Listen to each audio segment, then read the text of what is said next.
There's Stephanie Ayanian and Joe Myers. I really appreciate your time, and I really share your excitement because, as we have reported and as the news is, this documentary will begin on public TV on September the 28th, which is in 2 weeks' time. And I wouldn't find out how long it took you to produce this thing, which might have been much longer than the 2 weeks we're discussing. Joseph, let me begin with you. You describe this documentary as a good story, and you've also said a good story can have an impact on people watching it and could transform us. What is the story all about? I know it's about a Catholic Armenian priest who does good work. How else could you describe the story?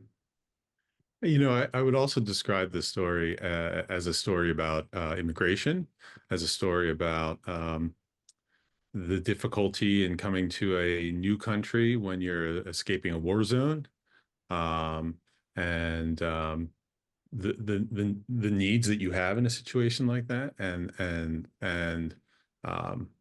sometimes the difficulty in finding someone who can help. I think it's also a story about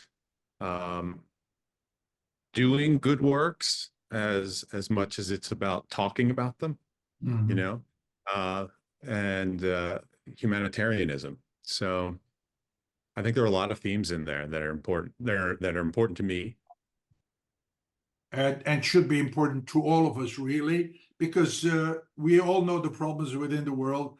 And Stephanie, you are the producer. Where and when did your life intersect with Father Borosian?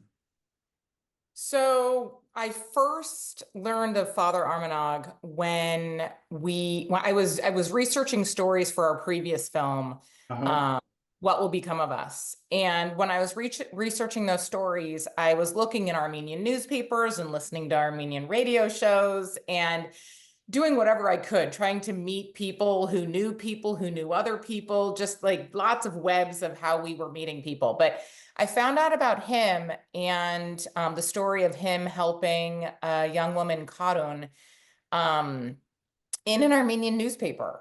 And I think it was an Armenian newspaper. It was either that or a Catholic newspaper. Either way, it was in a newspaper. And so I went to his church's website and looked up his contact information, sent him an email, asked if we could have a call. We soon thereafter jumped on the phone together. And then I learned that he previously was the priest a few miles away from where I live. And I did not know this because I haven't lived here forever, and he wasn't the priest at my church. And so it ended up that we knew a ton of people in common, but that's not why we chose his story. We chose his story because of the work that he was doing and the way that he was helping people. So that's how we initially met Father Armenog and started the process of filming with him. Stephanie, you called him somewhere as an authentic Christian and a true humanitarian. Explain. It's interesting. A lot of the people who are watching this are probably Armenian American, right? And being Armenian in America means many things. Part of it is, trying to stay close with the culture, but part of it also is being part of the church, right? Part of the religion and being Christian. And I think that that we grow up learning different things about what it means to be Christian, right? And I always remember thinking when I was little, it just meant that you had to be a good person and you had to do, things that would be, pleasing in God's eyes. And as long as you did good things, you would be welcomed into heaven, right? And then you get a little bit older and you find out that there's, other factors. Some other things as well, right? So, you learn more about like the devil and that path, and you learn more about, how you need to, raise Jesus up but the Armenian church and other Christian churches have different ways of sharing their message with the people in the pews, right? And when I met Father Armenog, I remember thinking, what he's doing here is what I always remembered being Christian was about, right? It's about doing the right thing. It's about being open. It's about helping others. It's about, being supportive. And I thought that there was something really beautiful about that, that it just felt really, really just kind and thoughtful and just so unbelievably human in a way that, we don't necessarily get to see this example all the time, especially in the United States. And I thought that there was something also really universal about what he was doing, that it wasn't just about him being Christian, right? And we go into that in the film as well, but it wasn't just about him being Christian. It was about being a good person, right?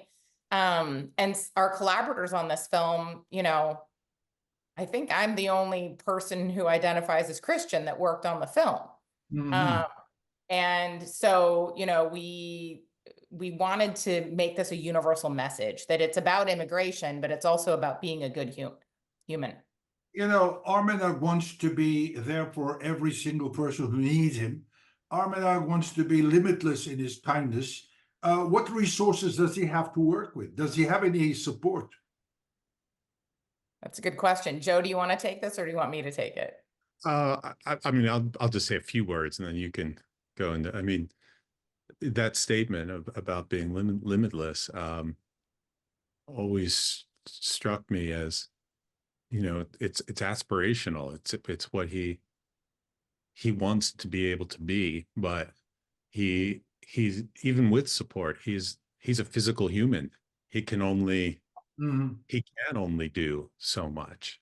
And I think to see someone who is doing so much and doing so much to the point that, they might be compromising their health to some extent. They might not be doing all the things that they need for themselves. And I think that kind of further, at least for me, makes the point that people like that need to be supported and emulated. We need to help them with what they're doing. So Yeah. for me, that's kind of how I think about it. And I think that one of the things that we witnessed when we were filming with him is that he is so good at bringing community together. So, he revitalized the church that he's in, and the community comes and they love the work that he's doing there. And so part of his work is finding people who can help others, right? So it's making those connections within the community. So if someone needs, a lawyer, for instance, or a doctor, he knows other people within his parish that are able to help with those things. They might not be the exact right person, but they are going to be able to introduce people. So he has this network, this community that he's created in many years that he's been there. And he, in a very wonderful way, people in his community want to help him help others, right? Sometimes, maybe that's financially, but many times it's just through assistance and hands-on work, right? And so he's done a really great job laying a foundation and building that community that can support him as he's helping others.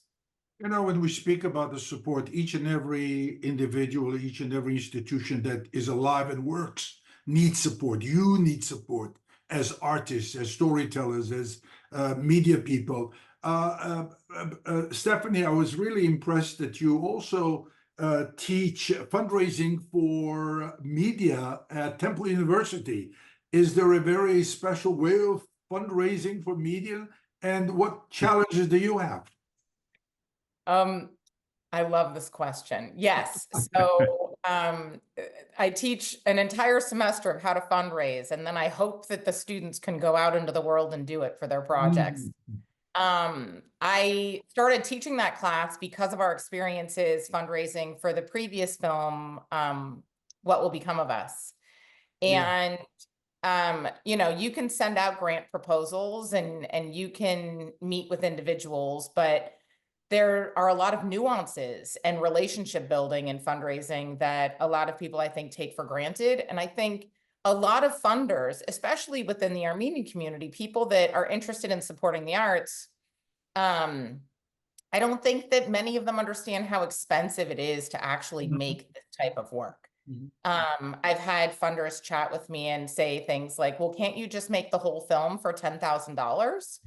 And, you know, to do a feature film, many of the films that you've seen, well, some of the films you've seen are over $100 million, right? Absolutely.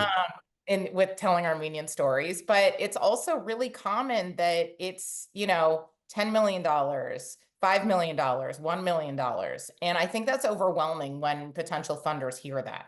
So when we're going out and making the ask to get support to create these, you know, Armenian stories, or in this case, I'm an Armenian filmmaker, and you know, some of the characters in our film are Armenian. This film is not, whatever dreams they had is not 100% an Armenian. Like, it's not all about being Armenian. It's really a story of immigration, which Mhm. Armenians should all be able to identify with, either for themselves or for previous generations. But in going out and doing the fundraising for this work, you know, we often are up against the idea of people thinking that we should be able to make the film for less money. One of the things that Joe and I, you know, Joe and I have been filmmaking partners since 1996. Mm. And we started off when we were in undergrad together. Mm. And we made films in undergraduate school. And then we worked together at a PBS station, and then started our own production company. And I think it was 2011 we started that. Mm. But one of the things that, you know, we always consider is that we want to make work that matters to us, Mhm. that makes people think and creates an impact, right? But we also need to be able to do it in a way where it's not a hobby, that it's not a vanity project. And this is something I encourage for my students as well, is that when you want to make films, this should be something that you can do and you can focus on. Because if not, if it is a hobby or if it is a vanity project, then you have to have a full-time job that's really taking most of your attention, right? And the films that we've seen come out in the last 10 years, in, you know, that are by Armenian filmmakers, that are widely distributed, most, if not all of them, are by people who are full-time filmmakers. So we need to be able to pay for the expenses of creating the film. But, you know, part of that is also that the filmmakers need to receive a little bit of money as well to be able to pay their living expenses, right? This is our job. This is our Absolutely. But job. it's not a path to getting rich, really. Yes. Yeah. It's also No, Uh, no, not a you path put to in get. about 3 times more hours than you pay yourself for, probably. Stephanie, I'm sure you're aware that we have Armenian Film Society and or organizations that try to promote the best they can Armenian filmmakers. What do you think of their efforts, and what advice would you have for them?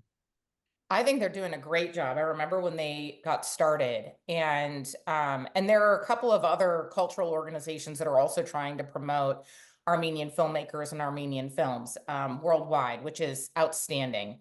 Um, and you know, I love that they are putting in the efforts to bring together audiences, because that's a lot of their work, is trying to make sure that the audiences are seeing this work. But I also love what they're doing to bring together filmmakers. Mhm. And in the future, one of the things that I hope that we can do is I hope that we can bring on more collaborators that are Armenian to tell these Armenian stories.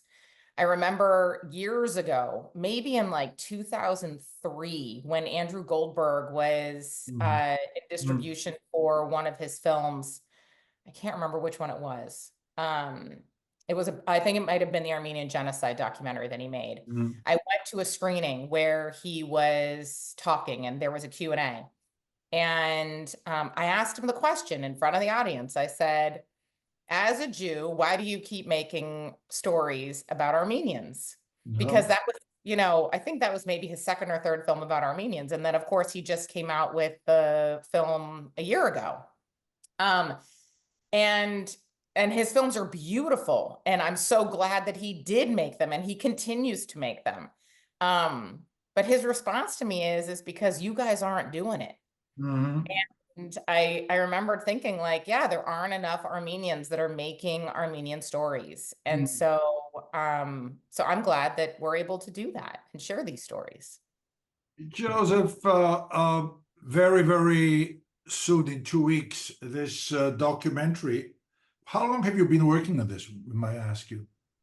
Well, we started working on this around the same time that we worked on our last documentary. And in fact, to share a little bit with you, we got so into working on this story when we were working on that longer documentary about Armenian Americans, what will become of us, that we shot so much and created such a story with Father Armanog that it was too big for the other film.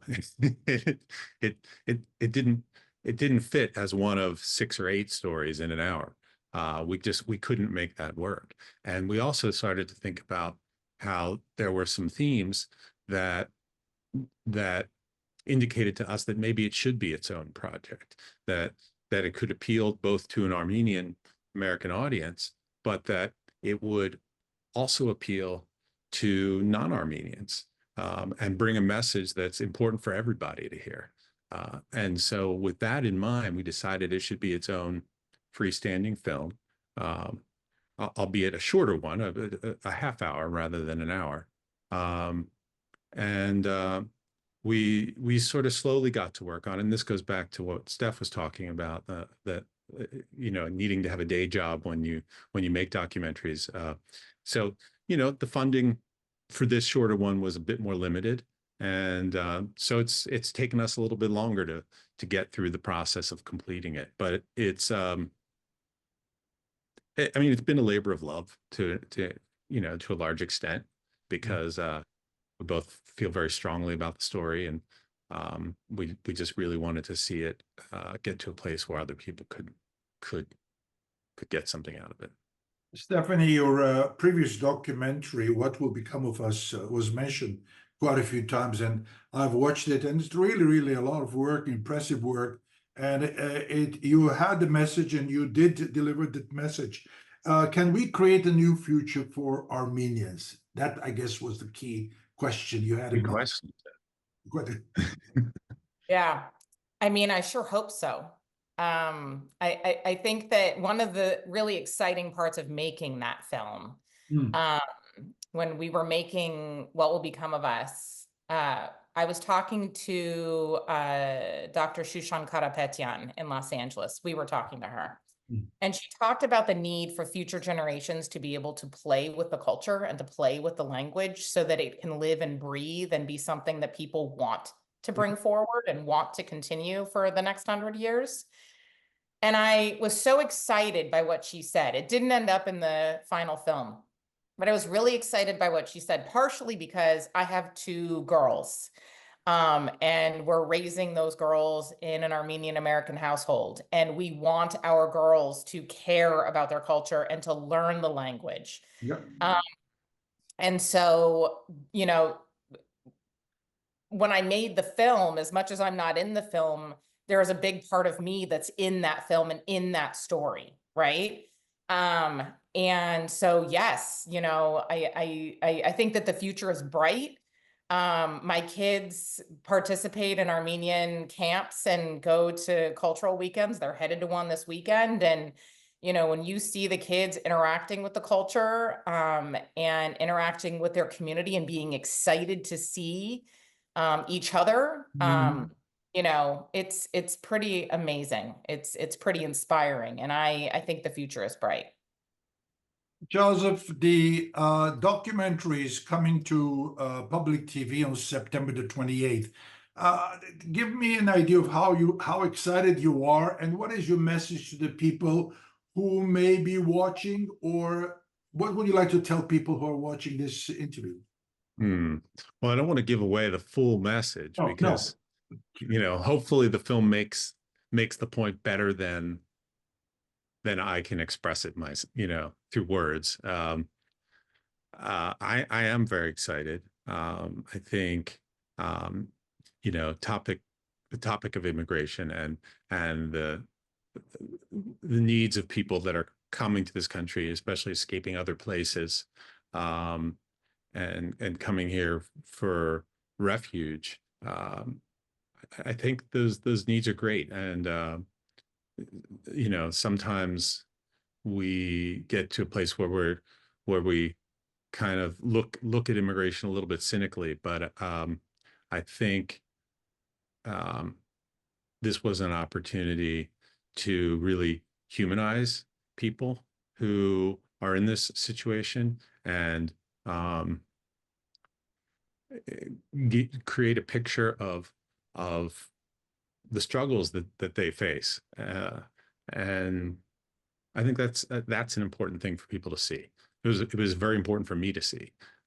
That's why I wanted to share it. You mentioned displaced people, but if you look at another way of about these people, the fact that they left everything Everything. behind them, everything, that's really Everything. scary when you think of leaving everything. Besides your material possessions, the places you grew up with, the people you grew up, everything, and they're just Family members. I'm sorry? And family members. I And mean, family members. So, yeah, you can go into detail. But Stephanie, I'm sure you share the same excitement of September 28th. Where will it be seen first? So September 28th is the national release date, which means that each station can choose I see. when and if I and when see. they broadcast it. And each station actually gets 3 years to broadcast it as many times as they want. It's Mhm. actually premiering in Los Angeles a little bit earlier than that. They get to do a pre-release, which is exciting. So on PBS SoCal, it's going to start playing before September 28th.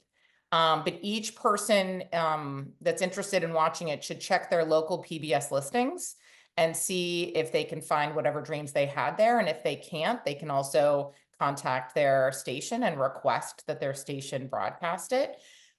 We anticipate that the reason we released it for end of September is because October is Armenian Cultural Month, and we thought that this would be a good opportunity to reach audiences in October. We also know that PBS stations across the country really like to program content featuring Armenian stories and by Armenian filmmakers in April, of course, for Genocide Commemoration Month.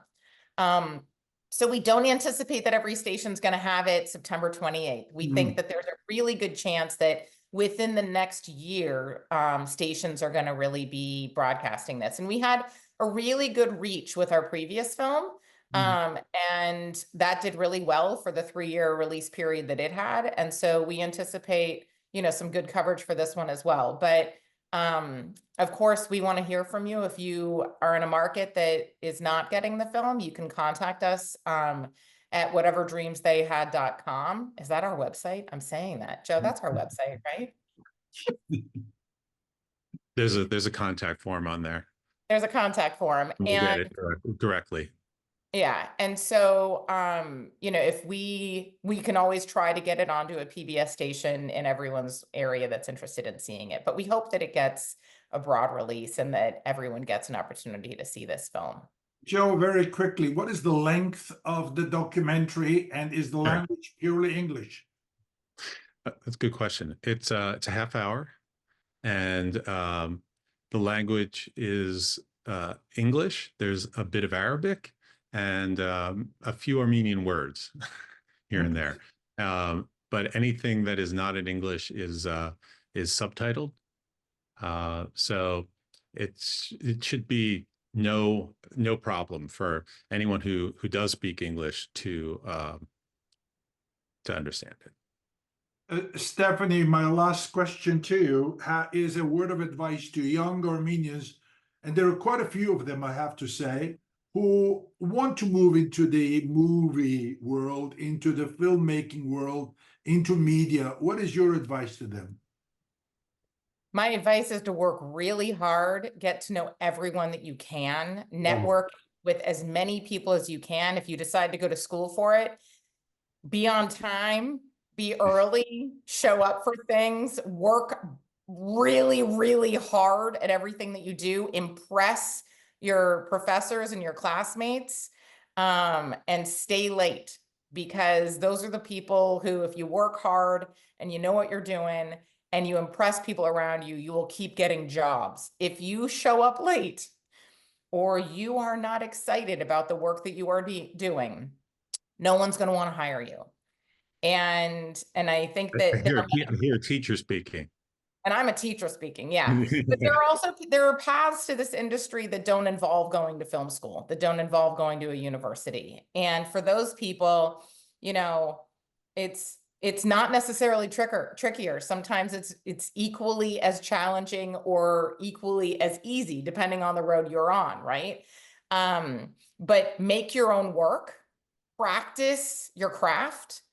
Do not sit around and think that someone's just going to call you up and hire you.